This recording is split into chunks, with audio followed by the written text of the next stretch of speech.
Hey everyone, I thought it might help if I made a video instead of just writing in the notebook, kind of explaining as I go. So I think we left off on the parent graphs. And so the first parent graph that we studied this semester was a linear function, which has the form y equals mx plus b, where m is your slope and b is your y-intercept. Then we studied a quadratic function. So to find the vertex of a quadratic function, you can either complete the square, but I think most of you are using the formula that the x-coordinate is equal to negative b over 2a, and that the y-coordinate is what you get when you plug in that value into the function.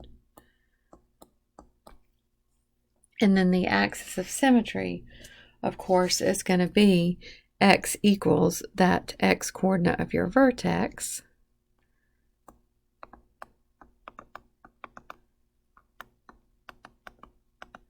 for your axis of symmetry. And just remember too that your axis of symmetry for a quadratic function, as well as any asymptotes, are lines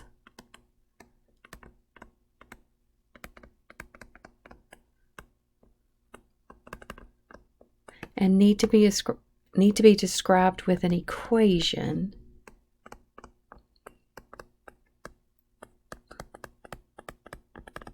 not just a number.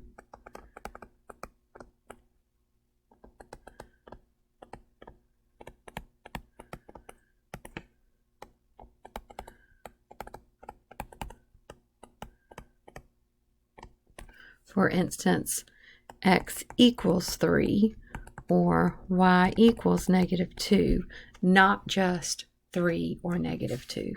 Okay, you can lose just a small amount of points for doing that, but you guys have been really good about doing that this semester. Then we had higher degree polynomials. So remember, the leading coefficient as well as the degree tells you the end behavior. So as far as if it is an even degree, the ends will be the same, either both up or both down. And this would be if you have a positive leading coefficient or a negative leading coefficient. And then if it's an odd degree, the ends are different. So it's either going to be going from down to up or from up to down. And this first one is if you have a positive leading coefficient, and this is if you have a negative leading coefficient. Then we talked about rational functions. You need to know how to find the asymptotes and the wholes of those. So remember that to find any vertical asymptotes, you're going to set the denominator equal to 0. To find any wholes, that is where you have factors that cancel out. Whoops.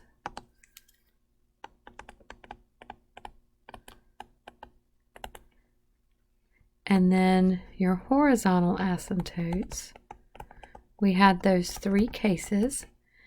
If it's bottom heavy, then it's going to be y equals 0. If it's the same, then it's going to be y equals the leading coefficient over the leading coefficient. And if it's top heavy, that's where you have a slant.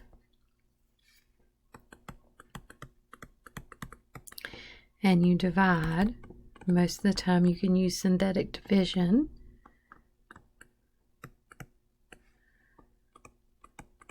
To find that.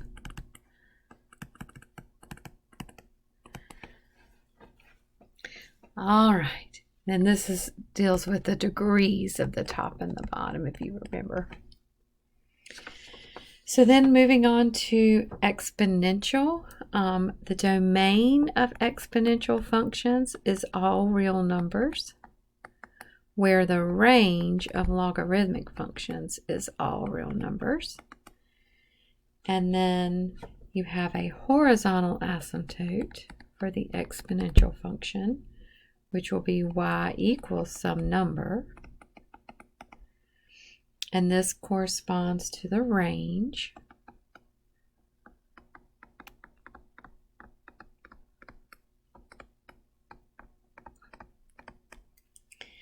And then shifts up or down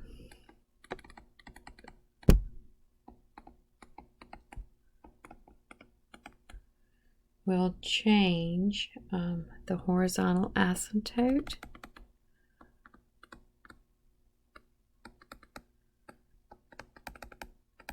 and the range.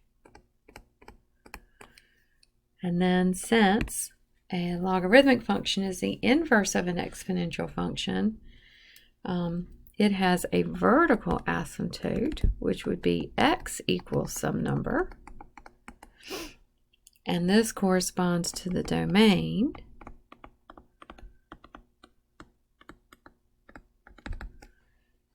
And then shifts left or right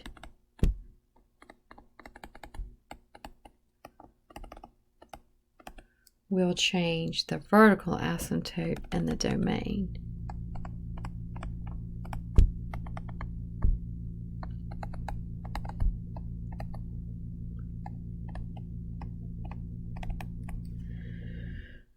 All right, then moving on, the x and y intercepts. So to find the x-intercepts, you let y equal 0. To find the y-intercept, you let x equal 0 and solve. Remember our transformation visual.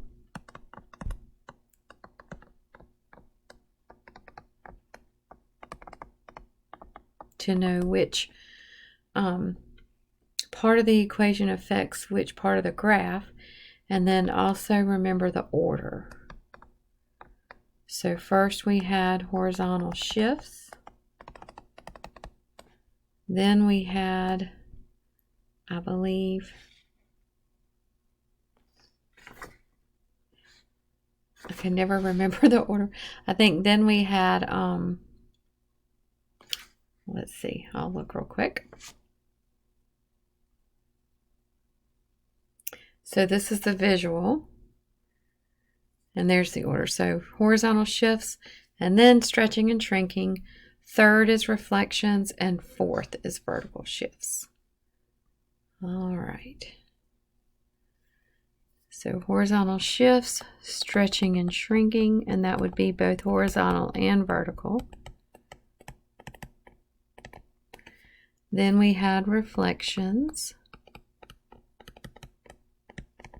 And then the last thing with transformations is your vertical shifts. Whoops, not shirts, but shifts. All right. Know how to evaluate a function and to find the composition of a function. And remember, I think the thing that got everybody on the Unit 4 test was for the domain of a composition, what you have to look at is the embedded function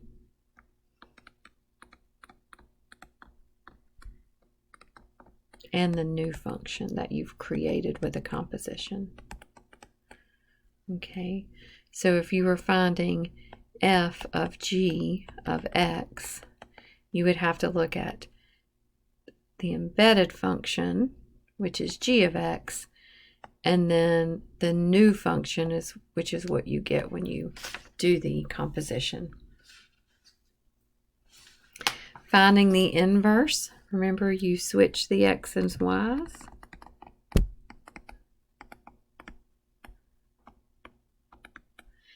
And then solve for y.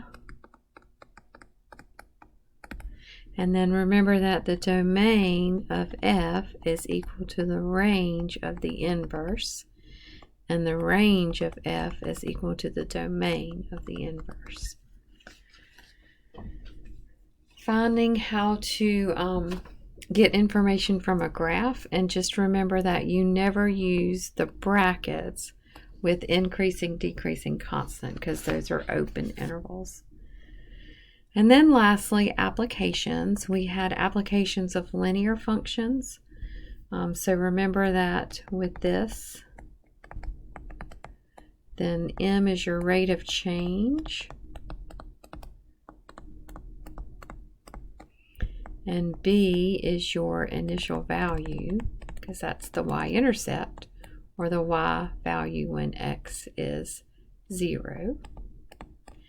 Remember with the quadratic function, you'll either be looking for the vertex, which we had that formula before. Remember that's negative b over 2a and f of negative b over 2a. And that's if the problem asks for a max or min.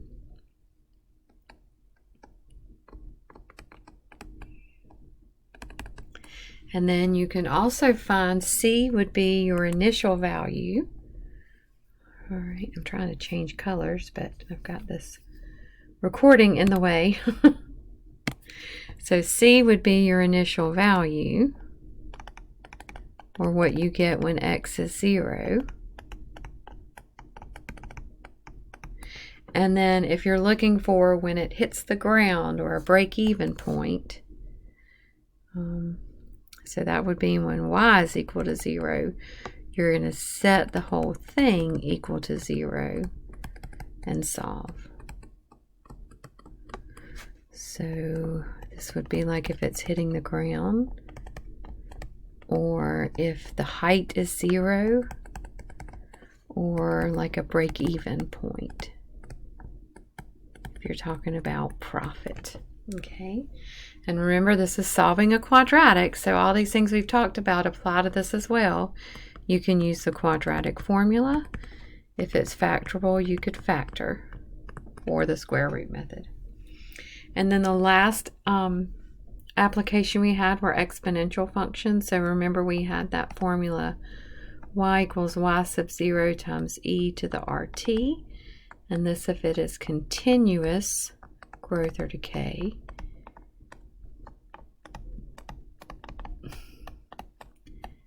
And this includes like half-life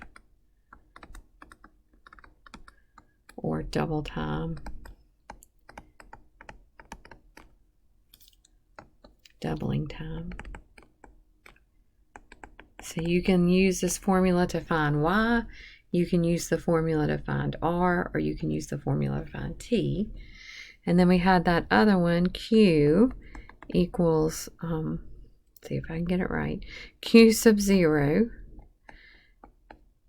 times 1 plus r raised to the t. I think we had q of t is what we had. So this is when it's not continuous growth. All right, so that about does it. We'll see you tomorrow for the review. And if you have any questions, let me know.